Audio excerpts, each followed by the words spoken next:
Humans rely on visualization to make sense of the world, to learn, and to also communicate knowledge about objects that are so small, objects that are massive, processes that are too slow, or processes that are too fast. My colleagues and I have a passion to explore how visualization impacts learning and how visualization impacts the way that we construct knowledge. And tonight I want to tell you about the idea of exploranation, a situation where we combine visualization as an exploratory tool and visualization as an explanation tool, and how this combination can tell us a lot about the power of visualization for learning and for communication into the future. This is a visualization that is very relevant to you. It's a visualization that you've actually been interpreting for 2 years. You've been interpreting a structure that you cannot actually see. It is beyond our immediate sensory exposure through vision. So we rely on symbols and a visual language to give meaning to something that we cannot see. You need to process this visual language in order to construct the idea of the coronavirus molecule. We can take the same idea and we can change the language slightly, and we can tell the same story, but we change the visual language around. So the visual language is the very fabric that grants meaning to interpreting scientific concepts and knowledge beyond our immediate experiences.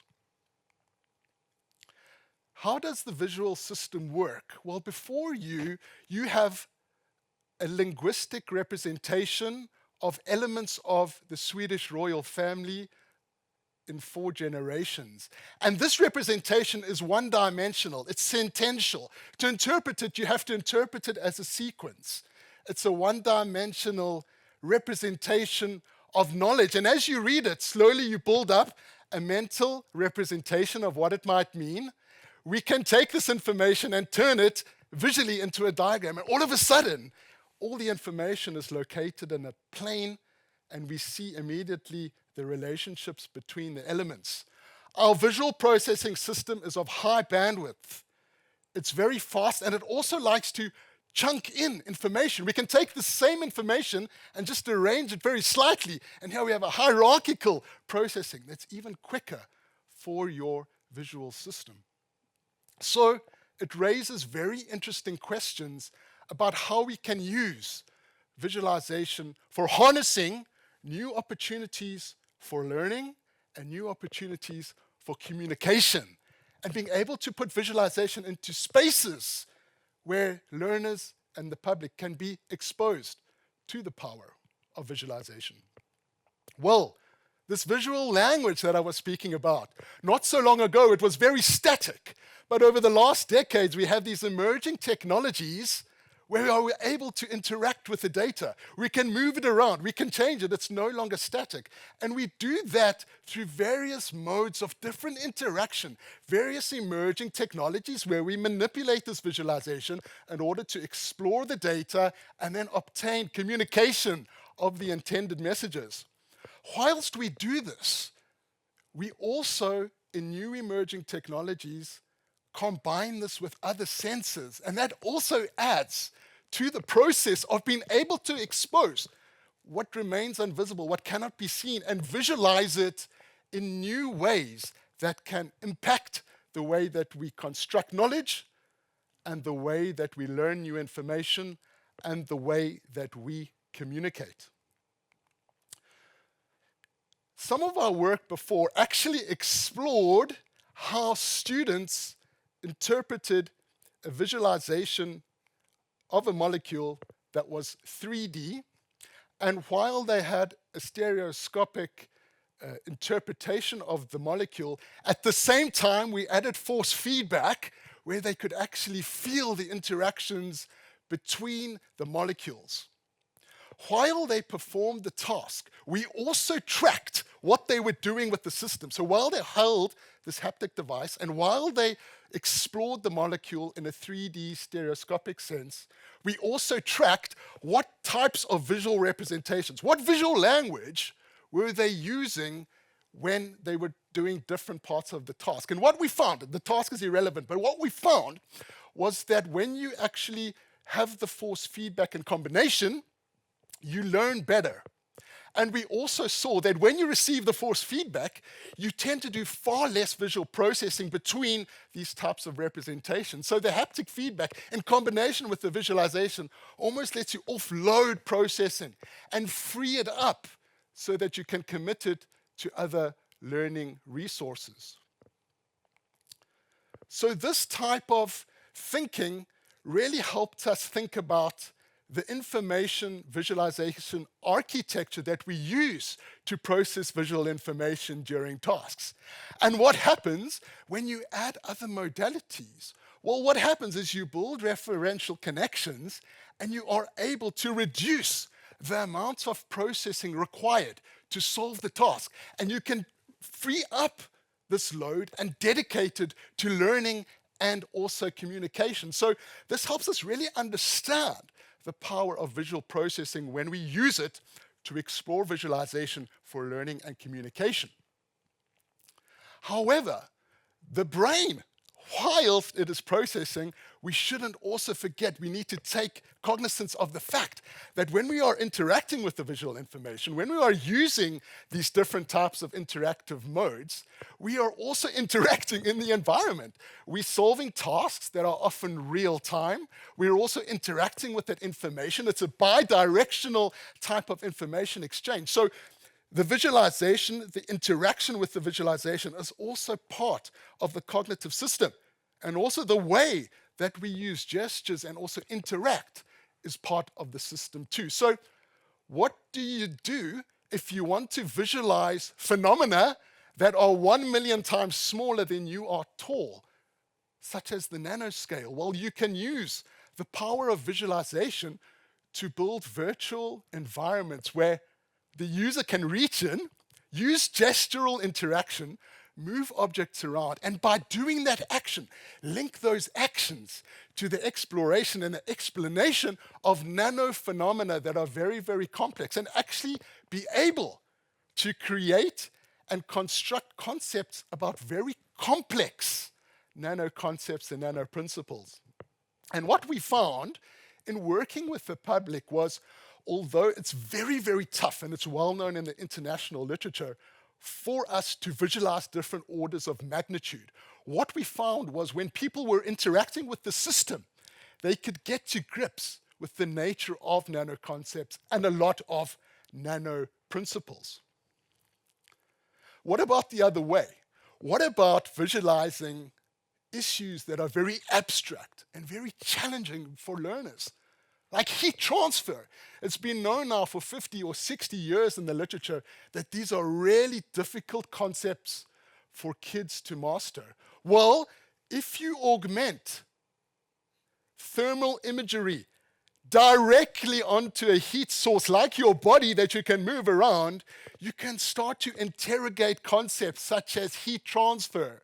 Why are metals cold to the touch? They know they're not inherently cold. It's because of heat transfer, the heat differential, that now you can actually visualize it, because before it remains invisible. And you can use these types of interactive visualizations and do experiments. You can do a whole suite of experiments in a visualization lab without any text and have a whole myriad of exposure to different types of conceptual understanding about thermal phenomena. So these are just 3 examples of data visualization that are real data. Real data is being visualized. And also we have a situation where we're using different modes of interaction to interrogate and to also move and interact with that data. We do that to explore the data. This relationship is exploratory visualization. And we do that with an intended communication of a concept in mind, like those that I showed you. And when we do that, it's explanatory visualization. And the moment that these two co-evolve, we have the sweet spot and the idea that I present tonight, exploranation, first coined by Anders Innemann et al.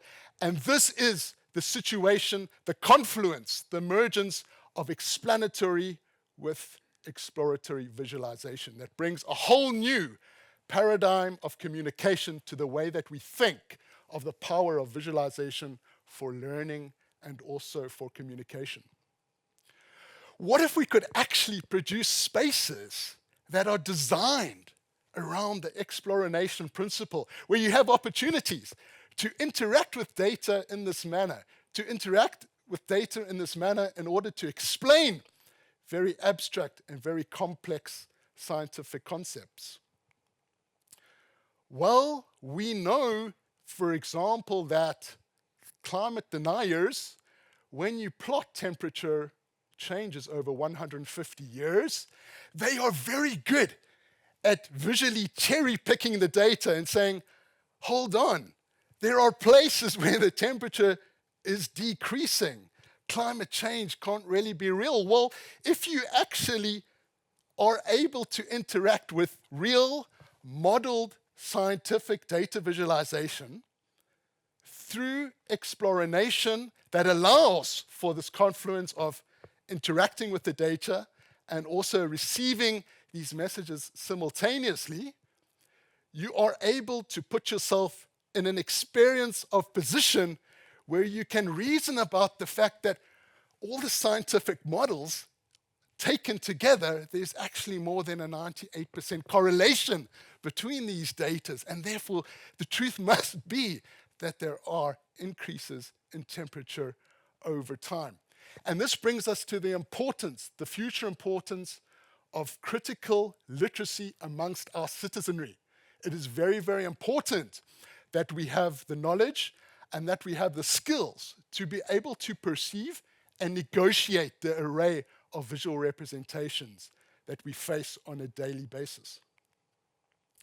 We're also very interested in how the public and learners approach these types of exhibits and how they interact with the data. So what we were doing, like in the first example, is we also track. We're interested in what they do. How do they interact with this type of visualization? And we record these moment-by-moment events to find out what interactive patterns are associated with this type of exploration, but also how do features like guidance and pedagogical scaffolding help during this process. So these are aspects that we're also very, very interested in for the future as we delve further. We're also interested in thinking about examples where learners use visualizations and based on their interactions, for example, in building up systems thinking, the visualization adapts based on what they are doing and the information and what they are exploring in the visualization in terms of the content that they are searching. And what the application does is based on this interaction, then posts certain conceptual questions for the user based on their interactions. What if there was a place that could offer an opportunity to be able to engage in exploranation for learning and for communication? Well, in Sweden, at the Visualization Center, there is exactly such a place where we are looking at the power of such types of environments, the multi-sensory opportunities that they offer in terms of different interactive modalities and how we can offer opportunities to link action to perception and conceptualization of very abstract knowledge to the public citizenry, and also as a vehicle for learners and teachers to be able to be exposed to the future of visualization. Together with that, we also are chasing a new science of learning that looks at the confluence of how we explore visualization, and how we use visualization as explanative tools with the idea of exploration. With that, I would also like to acknowledge all the colleagues that have been part of this and are part of it right now as we pursue this vision of exploration. Thank you.